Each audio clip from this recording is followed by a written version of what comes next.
দাজ্জালের ফিতনা। সে তার এক চোখ থাকবে, আরেক চোখ এরকম বন্ধ থাকবে, এখানে লেখা থাকবে কাফারা। কোনোভাবেই তাকে দমানো যাবে না, হত্যা করা যাবে না। আল্লাহ নবী ঈসা আলাইহিস সালাম তাকে হত্যা করবেন। দাজ্জাল আমাদেরকে যে সমস্ত জিনিস দিয়ে ফিতনায় ফেলবে, ওই ফিতনাগুলোর সলিউশন আল্লাহ তাআলা সূরা কাহফের ভিতরে রেখে দিয়েছেন। দাজ্জাল চারটা জিনিস দিয়ে আমাদেরকে ফিতনায় ফেলবে। ট্রায়াল অফ ফেথ, এক নাম্বার। ঈমানের পরীক্ষায় সে আমাদেরকে ফেলবে, আমাদের বিশ্বাস নিয়ে ছিনিমিনি খেলবে সে।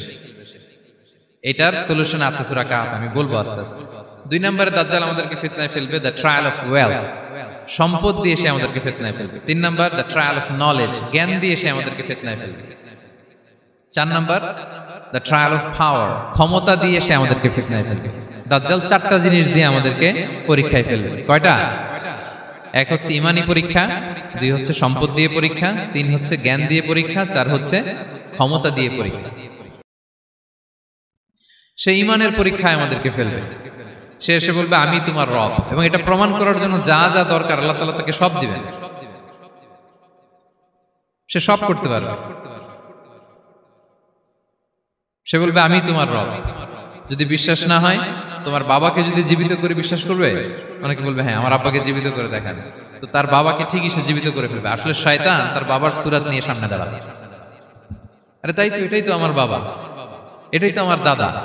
মানুষ ফিতনায় পড়ে যাবে, ঈমানের ফিতনায়। সে ভাববে আসলে এটাই বোধহয় আমার রব, এবং তাকে এত ক্ষমতা দেয়া হবে, তার ডান দিকে থাকবে জান্নাত, বাঁ দিকে জাহান্নাম। তার কাছে আল্লাহ এটা দিবে। যে তার কথা শুনবে তাকে সে জান্নাতে ঢুকাবে, কিন্তু জান্নাতে ঢুকে সে জাহান্নামের শাস্তি ভোগ করবে।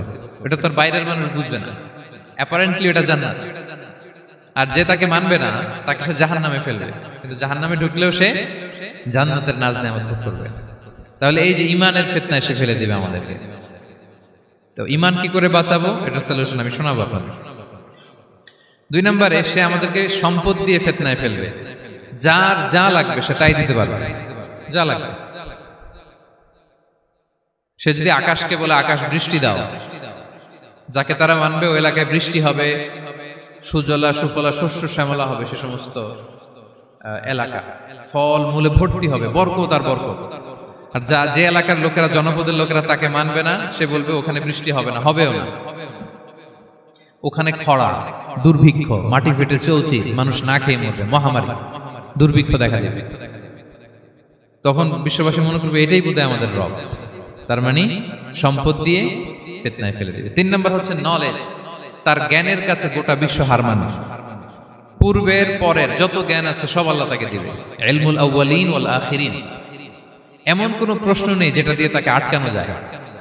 যাই জিজ্ঞেস করবেন সব জানতা, সব বলে দেয়।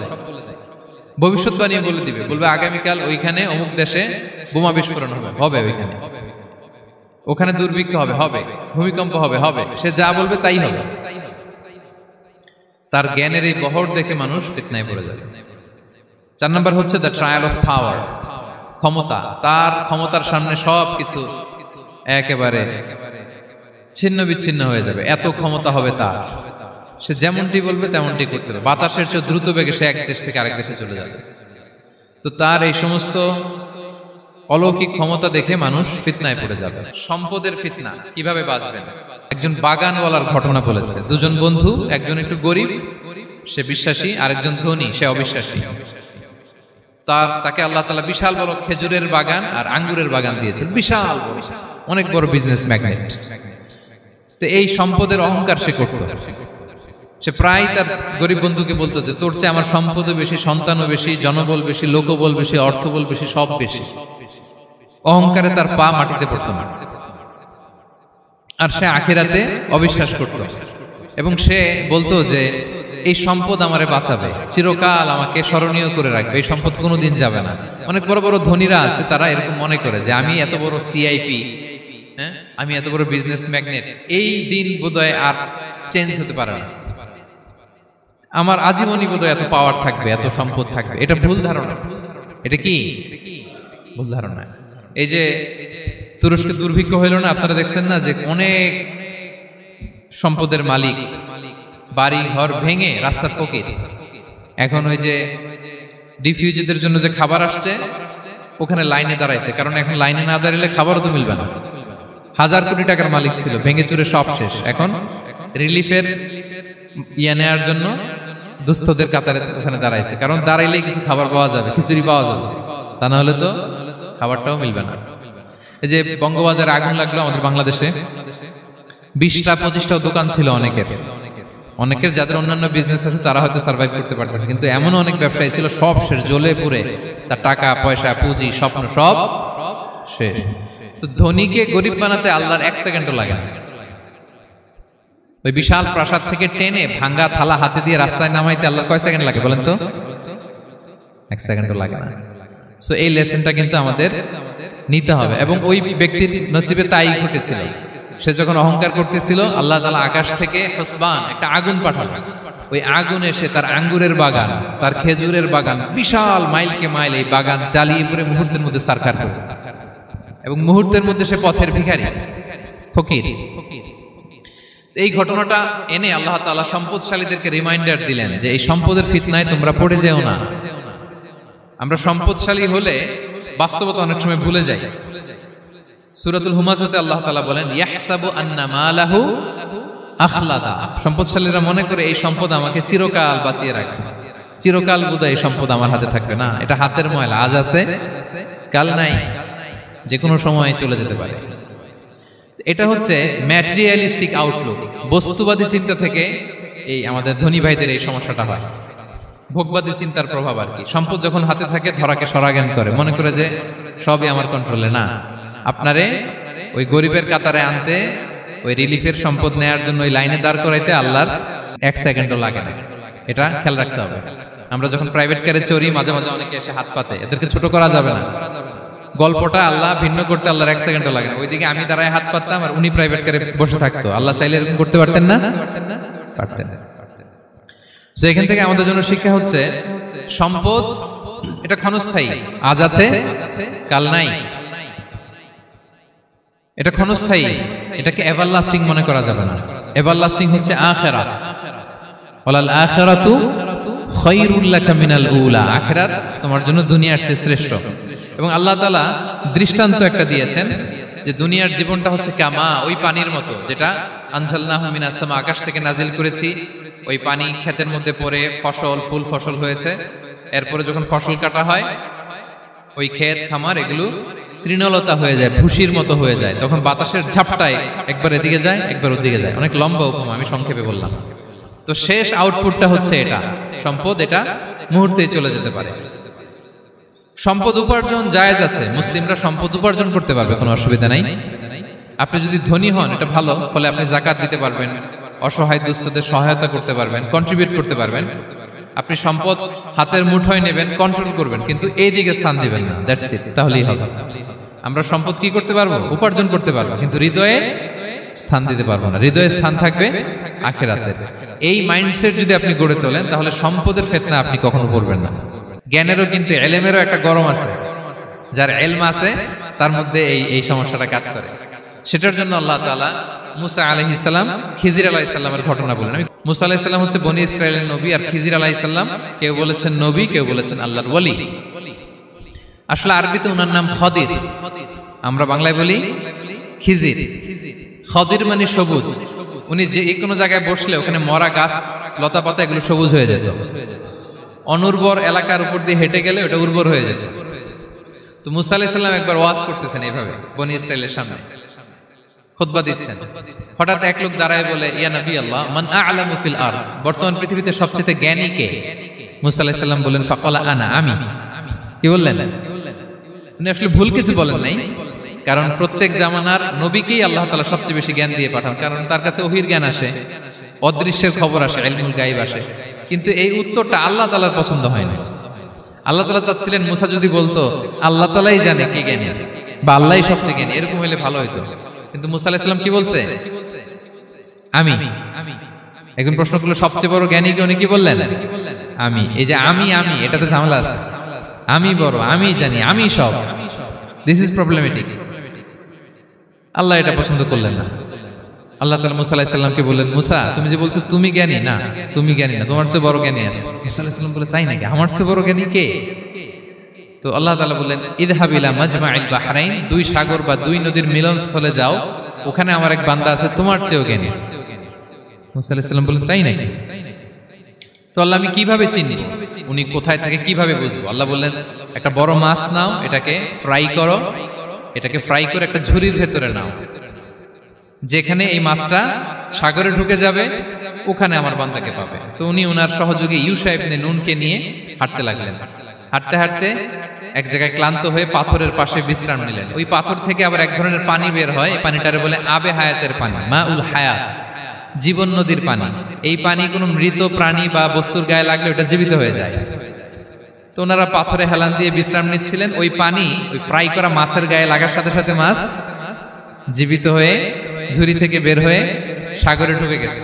ওনারা আর খেয়াল করেন না। এরপর আবার হাঁটতে লাগলেন। হাঁটতে হাঁটতে যখন ক্লান্ত শ্রান্ত তখন বলে এই ইউশা আমাদের ওই মাছ ফ্রাই মাছটা দাও, এখন খাই। ঝুড়ি খুলে দেখে মাছ নাই। মাছ গেল কোথায়? তখন ইউশা বলল হয়তো আমরা যে পাথরের ওখানে বিশ্রাম নিয়েছিলাম ওখানে আমরা মিসিং, ওখানে হারাই ফেলছি। চলো চলো, আরে ওইদিকে তো যাইতে হবে আমাদের। উনি গেলেন, যে দেখে মাছ যে জীবিত হয়ে বালুর দিকে নাড়াচাড়া করতে করতে সাগরে ঢুকে গেছে, ওখানে দাগ আছে। মুসা আলাইহিস সালাম ঢুকলেন সুরঙ্গ, ঢুকে দেখে চাদর গায়ে দিয়ে এক লোক শুয়ে আছে। সালাম দিলেন, আসসালামু আলাইকুম। ওই লোক চাদর আর সরায় না, ভিতর থেকে বলতেছে ওয়ালাইকুম আসসালাম। তো চাদরের ভিতর থেকে উনি বলে মান আন, তুমি কে? মুসা আলাইহিস সালাম বললেন আনা মুসা, আমি মুসা। উনি বলেন মুসা বনি ইসরাইল, বনি ইসরাইলের মুসা? বললেন হ্যাঁ। কেন এসেছো? এবার চাদর খুললেন, বলতেছে আপনার কাছ থেকে কিছু শিখতে আসছি। আল্লাহ বলছে আপনি নাকি সবচেয়ে বড় জ্ঞানী। আমি ভুল করে বলে ফেলছিলাম আমি, আল্লাহ বলছেন যে আপনি নাকি জ্ঞানী। বলতেছে না, তুমি আমার জ্ঞান নিতে পারবে না, ওই ধৈর্য শক্তি তোমার নাই। মুসা আলাইহিস সালাম বললেন যে আপনি যে কোনো শর্তে আমাকে একটু রাখেন কয়েকদিন আপনার সাথে, আমি রাজি। বললেন না তুমি পারবে না। মুসা আলাইহিস সালাম জোর করতে লাগলেন। অবশেষে খিদির আলাইহিস সালাম রাজি হলেন। বললেন শর্ত হচ্ছে আমি যাই করি আর না করি আমাকে কোনো প্রশ্ন করা যাবে না। মুসা আলাইহিস সালাম বললেন ওকে। সফর শুরু হলো। সামনে নদী, এক লোক তাদের নৌকা দিয়ে নদী পার করাই দিল। নদী পারাপারের পর খিজির আলাইহিস সালাম লাঠি দিয়ে নৌকার তলাটা ছিদ্র করে দিলেন। মুসা আলাইহিস সালাম বললেন ইন্না লিল্লাহি, এটা আপনি কি করলেন? ওরা আমাদেরকে নদী পার করে দিল, আর যে ভাড়াটা আসছিল এটাও নিল না, আমাদেরকে সম্মান দেখালো, আপনি নৌকা ছিদ্র করে দিলেন। খিজির আলাইহিস সালাম বলছে এই যে আমি বলছিলাম না তুমি ধৈর্য ধারণ করতে পারবো না, যাও তোমার রাস্তায় তুমি, আমার রাস্তায় আমি। মুসা আলাইহিস সালাম আবার ক্ষমা চাচ্ছেন যে আপনি আমার ক্ষমা করেন, আমি তো ভুলে গেছি, আর প্রশ্ন করবেন না। চলতে লাগলেন। হঠাৎ বাচ্চারা খেলতেছে, এক বাচ্চাকে ধরে হত্যা করলেন খিজির আলাইহিস সালাম। এবার তো মুসা আলাইহিস সালাম রেগে গেছে, আপনি করলেনটা কি? একটা নিষ্পাপ ফুলের মতো শিশুকে হত্যা করলেন। খিজির আলাইহিস সালাম বলে এই যে আমি জানতাম যে তুমি ধৈর্য ধারণ করতে পারবে না, তোমার রাস্তা এক, আমার রাস্তা এক, যাও। এবার মুসা আলাইহিস সালাম করজোর করতেছে যে this is the last chance, একটা ফাইনাল চান্স দেন, একটা সুযোগ দেন, আর আমি প্রশ্ন করব না, এটাই লাস্ট। বললেন ওকে ঠিক আছে। হাঁটতে হাঁটতে এক ইহুদি বসতির সামনে যে হাজির, দুজনই খুব ক্ষুধার্ত, খাবার চাইলো, এরা আবার কৃপণ, খাবার দিল না। তো খিজির আলাইহিস সালাম বললেন ঠিক আছে, খাবার যেটা দিচ্ছেন আমরা চলে যাই। যাওয়ার পথে দেখতেছে এই এলাকার একটা দেয়াল ভেঙে পড়ে যাবে। তিনি বললেন মুসা চলো এটা ঠিক করে দেই। দুইজন মিলে প্রচন্ড ক্ষুধায় এটা সেটা এনে দেয়ালটা তৈরি করতেছে। মুসা আলাইহিস সালাম তো এমনিই রাগী, পেটে আবার ক্ষুধা, আবার বলছে কিছু বলাও যাবে না। তিনি এবার আর প্রশ্ন করেন, বলতেছে ওরা এত কিপটামি করলো আর আপনি এটা করে দিলেন, আপনি তো চাইলে এটা টাকা নিতে পারতেন, পারিশ্রমিক নিতে পারতেন চাইলে। এই কথা বলার পর খিজির আলাইহিস সালাম বললেন হাযা ফিরাকু বাইনি ওয়া বাইনি, এখানেই তোমার আর আমার সেপারেশন, আর সামনে আগানো যাবে না, তোমার কোনো ধৈর্যই নাই। তো এতটুকু তোমাকে আমি বলি যে আমি একটাও আল্লাহর আদেশ ছাড়া করি নাই, আল্লাহর আদেশে আমি করেছি। কি? এক নম্বর হচ্ছে ওই যে আমাদের ভাড়া নিতে চাইলো না, আমাদেরকে পার করে দিল, নৌকাটা ছিদ্র করেছি কারণ এই এলাকায় একজন জালিম বাদশা আছে, সে নৌকা পেলেই গরিব মাঝিদের নৌকা সিজ করে নিয়ে যায়। তো এটাকে যখন তলায় ছিদ্র করে দিছি, এই রাজার লোকেরা এসে দেখবে যে এটা তলা ছিদ্র, তো পানি ঢুকতেছে, এটা নিবে না, ওরা পরে সামহাও এটা রিপেয়ার করে চালাইতে পারবে। মুসা আলাইহিস সালাম বলে সুবহানাল্লাহ, তাই তো, এটা তো আমি বুঝতে পারি নাই। আর ওই ছোট শিশুটাকে হত্যা করছি, ও অনেক বড় জালিম হবে এলাকা, তার ফিতনায় এলাকাবাসী তটস্থ থাকবে, সে তার মা বাবাকেও জাহান্নামে নেবে, এজন্য আল্লাহ তাআলা আদেশ দিয়েছেন আমাকে, আল্লাহর আদেশে আমি তাকে হত্যা করেছি। মুসা আলাইহিস সালাম বললেন তাই তো, এটা তো অনেক ভালো কাজ করছেন তাইলে। তো বলতেছে তাহলে ওইটা বলেন, খাবারও দিল না, এত কৃপণ, এদের দেয়াল কেন ঠিক করতে গেলেন আপনি? তখন তিনি বললেন যে আসলে এটা একটা ইয়াতিমদের ঘর ছিল, দুইটা ইয়াতিম শিশু, তাদের বাবা মা খুব ভালো ছিল, আর এই দেয়ালের নিচে আছে গুপ্তধন, এই দেয়ালটা পড়ে যাবে, এই গুপ্তধন তারা ছোট মানুষ নিতে পারবে না, এলাকাবাসী তাদেরকে বঞ্চিত করে নিয়ে যাবে। আমি দেয়াল গড়ে দিলাম যাতে করে তারা যখন প্রাপ্তবয়স্ক হয় নিজেদের সম্পদ নিজেরা বুঝে নিতে পারে। সুবহানাল্লাহ বিহামদিহি। মুসা আলাইহিস সালাম বলে, তাই তো, এগুলো তো আমি বুঝতে পারি নাই। তো এই ছিল খুব সংক্ষিপ্ত পরিসরে মুসা আলাইহিস সালাম খিজির আলাইহিস সালামের ঘটনা। তো রাসূল সাল্লাল্লাহু আলাইহি ওয়াসাল্লাম বুখারীতে একটা চমৎকার কথা বলেছেন। তিনি বলেছিলেন, ওয়াদিদনা আন্না মুসা সাবার হাত্তা ইউকাসসা আলাইনা মিন আমরিহিমা। রাসূল সাল্লাল্লাহু আলাইহি ওয়াসাল্লাম বলেছিলেন, ইস, আমার ভাই মুসা যদি আরেকটু ধৈর্য ধরতো তাহলে আরো কিছু অজানা তথ্য আমরা জানতে পারতাম। এখান থেকে, এই ঘটনা থেকে আমরা কি শিখলাম? প্রথম যেটা আমরা শিখলাম, জ্ঞান নিয়ে বড়াই করতে নেই, ঠিক কিনা? জানার কোনো শেষ নেই, জাননেওয়ালার উপরও জাননেওয়ালা আছে, জ্ঞানীর উপরও জ্ঞানী আছে। আপনি কিছু জেনেই মনে করবেন না আমি সব জানি। আপনার চাইতেও বেশি জ্ঞানী অনেকে আছে। অনেক সময় বক্তার চাইতেও শ্রোতারা অনেক জ্ঞানী। হয়তো এখানে এমন অনেক জ্ঞানী লোক আছে যার ধারে কাছেও আমরা কেউ নেই, হতে পারে। সো আমি সব জানি, এটা ভুল, এটা শয়তান বলে। এটা কে বলে? শয়তান বলে। আবু নাওয়াস একটা কবিতা লিখেছেন, ওয়াকুল লিমান ইয়াদদাঈ ফিল ইলমি ফালসাফাতান হাবাসতা শাইআন ওয়া গাবাত আনকা আশিয়াউ। কেউ যদি বলে আমি সব জানি, তুমি তাকে বৃদ্ধাঙ্গুলি দেখিয়ে বলো আপনি কিছুই জানেন না, আপনি অল্প কিছু জেনেছেন, জানার এখনো অনেক বাকি। তাহলে মুসা আলাইহিস সালামের এই ঘটনা জিজ্ঞেস করা হলো, কে জ্ঞানী? উনি বললেন, আমি জ্ঞানী। এরকম কি আমরা কখনো বলবো? না। সবচাইতে বড় জ্ঞানী কে? ওয়া ফাওকা কুল্লি যী ইলমিন আলিম। সবচাইতে বড় জ্ঞানী আল্লাহ তাআলা। সো জ্ঞান নিয়ে আমরা অহংকার করব না। 2 নম্বর যে শিক্ষাটা আমরা পাই, ওই যে নৌকা দিয়ে পারাপার হচ্ছিল, তখন একটা চড়ুই পাখি এসে সাগরের মধ্যে মুখ দিয়েছিল। তো খিজির আলাইহিস সালাম বললেন, মুসা, তুমি কি চড়ুই পাখিটা দেখতে পাচ্ছ? হ্যাঁ, দেখতে পাচ্ছি। চড়ুই পাখিটা যে সাগরে মুখ দিয়ে দেখতে পাচ্ছ? হ্যাঁ, দেখতে পাচ্ছি। তখন খিজির আলাইহিস সালাম বললেন, চড়ুই পাখিটা সাগরে মুখ দিয়ে পানি খাওয়ার পরে চড়ুই পাখির ঠোঁটে বা চঞ্চুতে যতটুকু পানি লেগে আছে, এই পানিটা হচ্ছে তোমার, আমার এবং মহাবিশ্বের আমাদের সকলের জ্ঞান। আর এই মহাসাগরের সকল পানি হচ্ছে আল্লাহ তাআলার জ্ঞান। আল্লাহ তাআলা বলেছেন, ওমা উতিতুম মিনাল ইলমি ইল্লা কালিলা। আমি তোমাদেরকে একেবারে অল্প জ্ঞান দিয়েছি, একেবারে অল্প। এই রহস্যে ঘেরা এই মহাবিশ্বের অনেক কিছুই আমাদের অজানা। প্রিয় ভাইরা, আমরা অনেক কিছু জানি না, আমাদের এই লিমিটেড নলেজে এগুলো ধরে না, তারপর আমরা জ্ঞানের বড়াই করি। আপনারা উপমাটা বুঝতে পারছেন? একটা নৌকা থেকে চড়ুই পাখি ঠোঁট দিয়ে পানি খাচ্ছে, পানি খাওয়ার পরে স্বভাবতই চড়ুই পাখির ঠোঁটে একটু পানি তো লাগবে।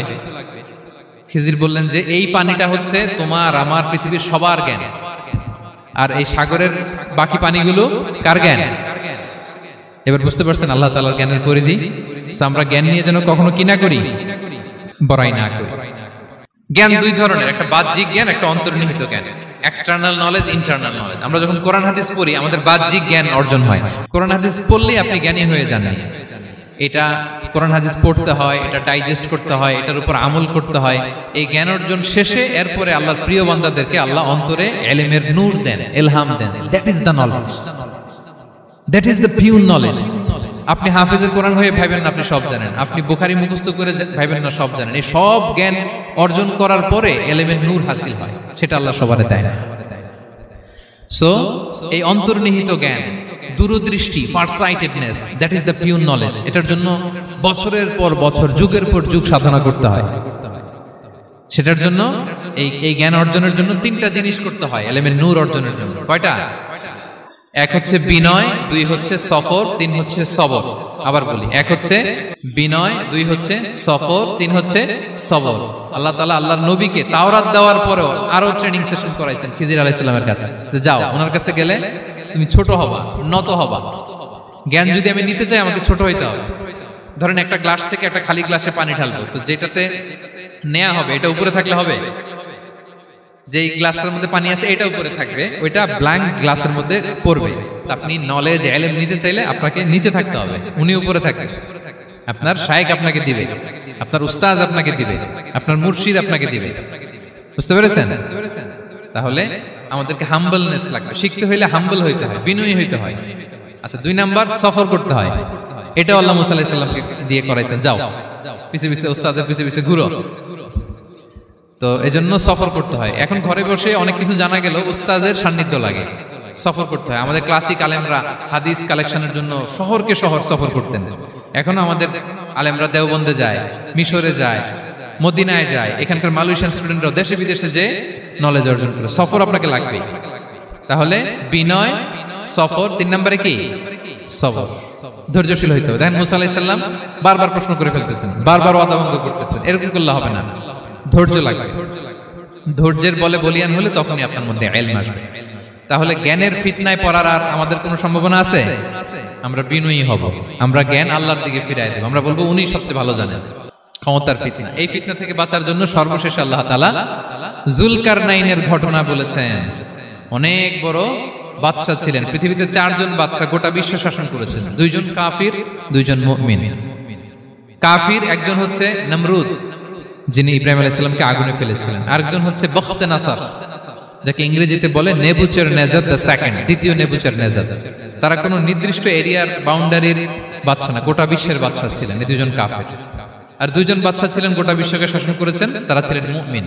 একজন হচ্ছে সুলাইমান আলাইহিস সালাম, আল্লাহর নবী, আরেকজন হচ্ছে যুলকারনাইন, গোটা বিশ্ব শাসন করেছেন, প্রাচ্য থেকে পাশ্চাত্য সব জায়গায় তিনি গিয়েছেন, ইসলামের বাণী প্রচার করেছেন, জালিমদেরকে শায়েস্তা করেছেন।